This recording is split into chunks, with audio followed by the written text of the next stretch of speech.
lounging, son.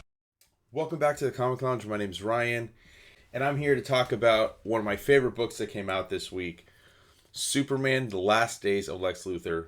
Mark Waid, Bryan Hitch, Kevin Nowlan, and David Baron. All-star collection of talent on this book. This is something I was super excited for when it was announced. Huge Mark Waid fan, as anybody that watches the channel knows. This is kind of like his spiritual successor to his Superman Birthright series, which is one of my all-time favorite Superman stories. Anytime Waid writes Superman, must buy for me. Pretty much anytime Waid writes anything, it's always going to be a must buy for me. But I love the way he writes Superman. It's one of his favorite characters. I mean, he's said it multiple times. He's doing some wonderful work on World's Finest right now, the Batman Superman book set in the past with a modern twist. But this book, I mean, as you can see, Last Days of Lex Luthor is such a great concept of Lex Luthor dying, asks Superman to save him, and we go from there. Great concept, great idea for a book, so I'm super excited.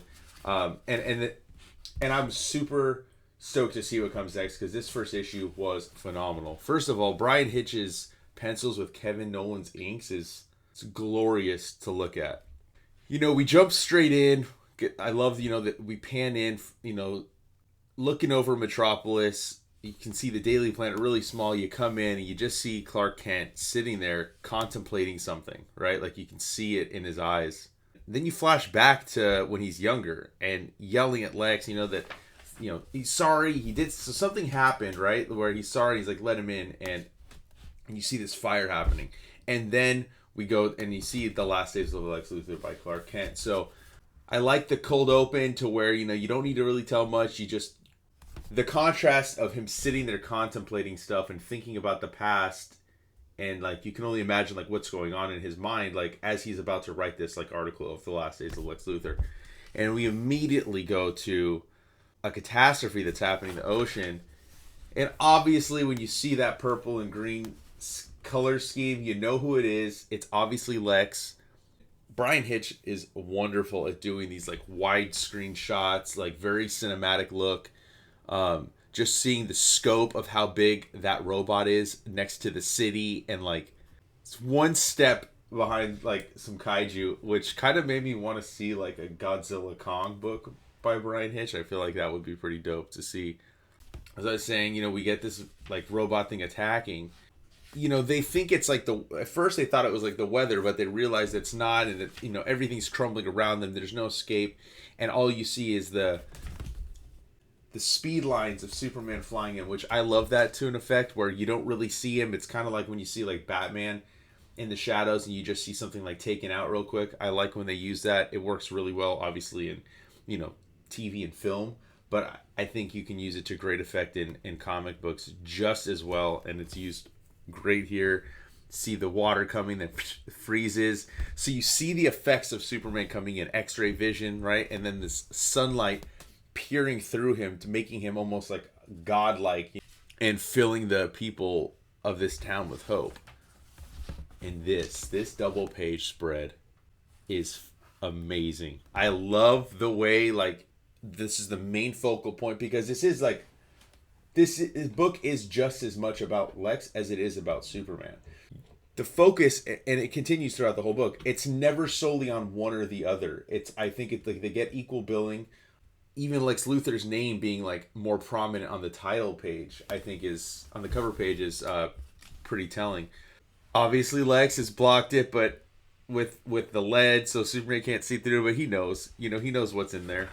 And then we get the money shot right here. We get fucking Superman just ripping apart the robot pieces and stuff, and just poster worthy image. This is like some of my favorite Bryan Hitch art.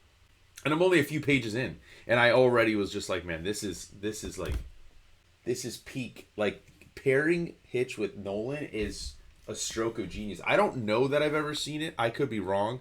They go together seamlessly. It just like both of their styles just fit so well. And I love that when he comes in, he's just like, oh, of course it's you. And Lex like, do you got a minute? And like Superman, like, and as it says, like, he thinks something's off about Luthor. an odd twitch in his muscles, his labored breathing. And I love that that's something that, Superman pays attention to in terms of like when somebody's lying, he can hear their heartbeat and he can like tell when somebody's off just by the way they're moving, because his senses and his powers can like sense stuff that we can't.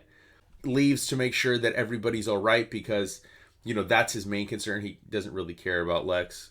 The island is like basically on the brink of total collapse with the earthquakes that were created because of Lex.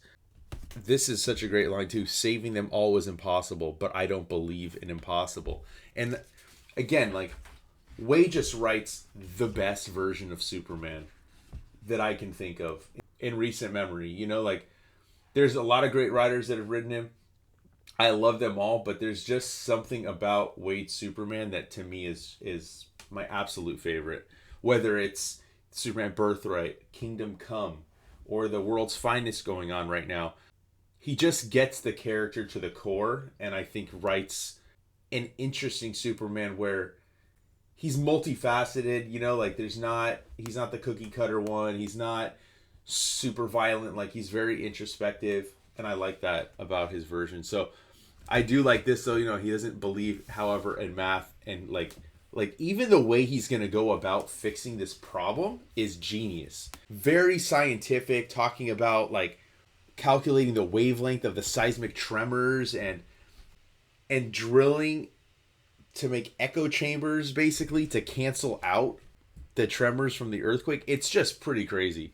And then even Lex, it tells him how nicely done that was. And all he did this for was to get attention. And this is where we get the whole point of the story, right? Like Superman's like analyzing him, saying like something's still off and shit, and like figures out how he got it and how Lex must have killed everybody to get this robot. And this menacing look, this cocky smirk that Lex has. This is the best version of Lex too. I like this version where, he's a criminal mastermind, scientific genius, like sometimes, it's gotten away from that, especially like in film, in television. I think we don't really get that as much, but that's the best version of Lex. And then, he knocks out. He's like, how many corpses are in here? How many people did you kill? And just to get his attention. And that's what pisses Superman off. And he's like, and then Lex is like, look, why don't you look at me? Look hard. Examine my cardiovascular system, nervous system, cellular structure. What do you see? And he says, oh, you're dying.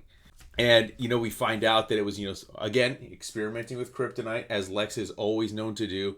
It backfires, chemicals, all sorts of combination of rays from the up and down the electromagnetic spectrum, as he says, bathe his body, and he knows something's wrong, and the cells in his body are burning out.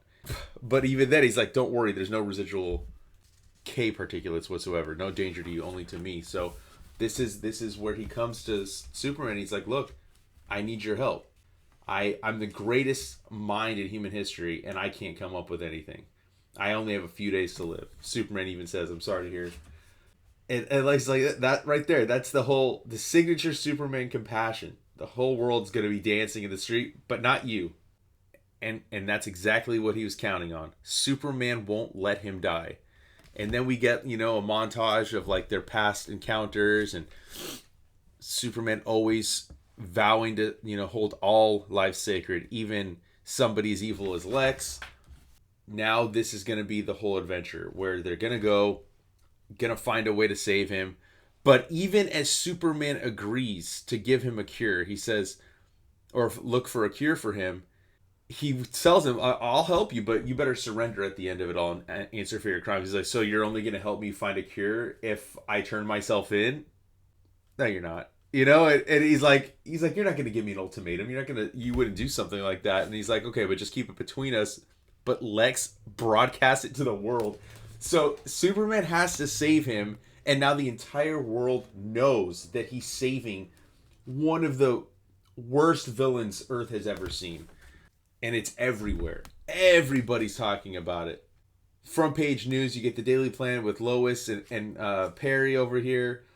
Again, just the smug look of Lex, knowing that he has Superman with his back against the wall, no choice because Superman's not going to let somebody die willingly, and now they're going to go look for the cure. So then we get a little bit more backstory in the relationship between Lex and Clark, and this was really prevalent in Superman Birthright that Mark Waid did with Lionel Francis Yu, and really developing that friendship that started at Smallville. Pretty sure that was kind of maybe a little bit of the impetus behind it in the Smallville television series, their friendship. But, like, they're kindred spirits, they're both kind of outcasts. Lex because of his genius and thinking everybody around him is stupid. Clark because he's an alien. So, they develop this kind of, not a normal friendship, like maybe a mutual respect, because Clark is also really smart, and even so much as like Lex telling him like, man, you need to get out as fast as you can, like this place is just too small for the both of them. Everybody, you just see how people look at Lex, like how, because he's arrogant, he goes to like some random farm and like starts like rebuilding this tractor to make it solar so it's not gonna pollute the air, and he gets yelled at, so he just keeps getting knocked down. But there's Clark always as a friend, and they talk about, they're looking at a comet. He's like, how do you know there's a comet? It's not going to be for another 3 years. But he's like, how did you find it? Obviously, Clark is up in space messing with this. And so, like, they continue to talk. Lex always, as always, will walk off mad. And that's kind of, because he's just so angry at the world and feels so separate, but Clark does it, and it reacts to that same feeling in a different way. Like, he doesn't get angry, he still has hope, and he has a more positive upbringing, obviously, with his parents as opposed to Lex. So again, always experimenting. We get the young Lex experimenting with the kryptonite all the way back then when in his youth. And I love this shot too, Superman flying Lex to the Fortress of Solitude. Beautiful shot right here. And he even says Superman has a closet. And then he says why he has it in there. He's like, I put it in the Arctic to keep away from people like you. And even Lex is like, I can't believe you let me inside here. Another great image inside the Fortress of Solitude. Everybody, it's kind of like the Batcave. Everybody does their own version of it. This is phenomenal. This double page is just breathtaking. The coloring by David Barron too is, you can feel like the shimmer of the inside of the crystals in the fortress. And then, they're going to go to Kandor. And Kandor, he talks about how, it's he tells Lex about it. It's the last surviving remnant of Krypton. And he's like, I thought you were the last son. And like, then as they get in, like the way Superman's being, like hailed the savior and like almost again, like godlike. And it makes sense, because like this is why he doesn't go in there more, right? Because he wants to explore his heritage, but he can't without them fawning over him, and even saying like, like talking about how it was Brainiac, which I really love this version of the way they drew Brainiac here, is really awesome, and he can't enlarge it on a suitable world. And so even Lex is like, oh, so you're powerless under the yellow sun. I could kill you where you stand. And even this sense here, you could try. I love that. And so they're going to use what technology they have here, what science knowledge, to see if they can cure Lex. There's no cure for him here. So now what do? They go to the Phantom Zone. And I love the depiction of the Phantom Zone here too. Talking about being intangible and how you can control whether you're solid or not through telepathy, because your mental state is amplified here, which I don't believe I've ever heard that before in terms of the way they refer to the Phantom Zone. But who else is going to be in the Phantom Zone, right? Zod. And Lex is a genius, scientific genius, right? So he immediately, like from the get-go, just learns intrinsically how to control the world around him here, so much as like forming a blade from the ground. And what does he do is, as Zod tells him, join us and we'll carve the beating heart from Kal-El's chest. You see Lex's look, and he's like, I'd love to. Even Superman's taken aback. But what does he do? He pulls the knife to Zod's throat, and he's like, I need him still. And he pisses Zod off so much, and Zod's acolytes, that they telepathically force him out of the Phantom Zone, which is insane. Just depart, depart, depart. And even Superman's like, well, that's new. Never seen that before.